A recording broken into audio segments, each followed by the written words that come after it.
এই লোকটি একটি দুর্লভ পিঙ্ক ডায়মন্ড খুঁজে পায়, কিন্তু এখানে চুরি করার চেষ্টা মানেই ছিল মৃত্যুদণ্ড। তাই সে ডায়মন্ডটি নিজের পায়ের আঙুলে লুকিয়ে রাখে। তারপর টয়লেট করার বাহানায় ডায়মন্ডটি মাটি খুঁড়ে লুকিয়ে ফেলে। কিন্তু তখনই ক্যাপ্টেন তাকে দেখে ফেলে আর ডায়মন্ডটি দিয়ে দিতে বলে। ক্যাপ্টেন জোর জবরদস্তি করতেই যাবে, তখনই সেখানে আমেরিকান সৈন্যরা বোম্বিং শুরু করে দেয়। এই সুযোগে সলোমন ডায়মন্ডটি আরেক জায়গায় লুকিয়ে ফেলে। জেলখানায় এসেও ক্যাপ্টেন চেঁচিয়ে চেঁচিয়ে বলতে থাকে, এই লোকের কাছে $1,000,000 ডায়মন্ড আছে। এমন দুর্লভ ডায়মন্ড আমি জীবনে দ্বিতীয় দেখিনি। এটা শুনে সলোমন নিজের জামা কাপড় খুলে দেখায় আর সবাইকে বিশ্বাস করানোর চেষ্টা করে তার কাছে কোনো রিয়ার ডায়মন্ড নেই। তখন এক ডায়মন্ডের দালাল তাদের এই কথাবার্তা শুনছিল আর সে এটাও বুঝে গিয়েছিল সলোমন মিথ্যা বলছে। তাই সে যখন জেল থেকে ছাড়া পায় তখন তার বন্ধুকে বলে যেন সলোমনকেও ছাড়িয়ে দেয়। তারপর তার সাথে যোগাযোগ করতে বলে। কথা মতো সলোমনও জেল থেকে ছাড়া পেয়ে যায়। তবে সে ড্যানির সাথে দেখা না করে নিজের পরিবারের সাথে দেখা করতে চলে যায়। সেখানে গিয়ে সে দেখে তাদের পুরো গ্রাম ধ্বংস করে দিয়েছে ডাকাতরা। তাই সে সেখান থেকে কোনো মতে পালিয়ে আসে। ড্যানির সাথে যখন তার দেখা হয় তখন সে বারবার অস্বীকার করতে থাকে তার কাছে কোনো ডায়মন্ডই নেই। তাই ড্যানি এবার বলে সে যদি ডায়মন্ডটা তাকে দিয়ে দেয় তাহলে সলোমনের পরিবারকে খুঁজতে সে সাহায্য করবে, সাথে এই দেশ থেকেও সুরক্ষিতভাবে অন্য দেশে পার করাবে। এটা শুনে সলোমনও রাজি হয়ে যায়। সলোমনের পরিবারকে খুঁজতে ড্যানি মেডি নামের এক সাংবাদিকের কাছে যায়। বিনিময়ে সে প্রমিস করে সে মেডিকে ডায়মন্ড চোরা কারবারের সমস্ত তথ্য দিবে। মেডির সাহায্যে সলোমন সহজেই তার পরিবারকে খুঁজে পায়। তবে সে জানতে পারে তার বড় ছেলেকে ডাকাতরা তুলে নিয়ে গেছে গ্যাং এর সদস্য বানানোর জন্য।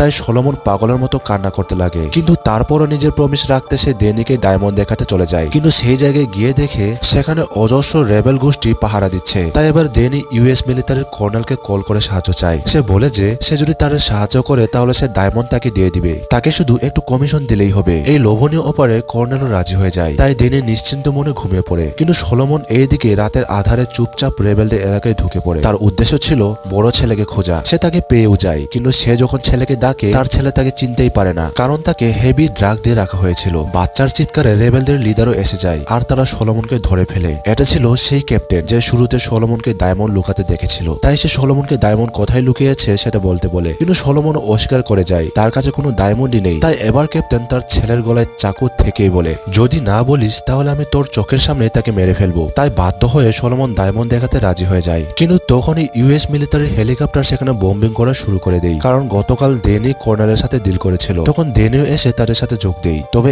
এবার সলোমন বেঁকে যায়। সে এখন ড্যানিকেও ডায়মন্ড দিতে চায় না। তাই ড্যানিও তাকে হুমকি দেয়, সে যদি ডায়মন্ড না দেয় তাহলে তারা তার ছেলেকে মেরে ফেলবে। তাই আবারও বাধ্য হয়ে সলোমন ডায়মন্ড দেখাতে চলে যায়। সলোমন ডায়মন্ডের জন্য মাটি খুঁড়ছে। তখনই ড্যানি কর্নেলের লোকদের আক্রমণ করে দেয়, কারণ সে জানতো কর্নেল ডায়মন্ড পেয়ে গেলে তাকে এবং সলোমনকে দুজনকে মেরে ফেলবে। ড্যানি সবাইকে মারতে তো সক্ষম হয়, কিন্তু সে নিজে গুলিবিদ্ধ হয়ে যায়। তাই সে হাঁটতে পর্যন্ত পারছিল না। এটা দেখে সলোমন তাকে ঘাড়ে তুলে নিয়ে যেতে লাগে।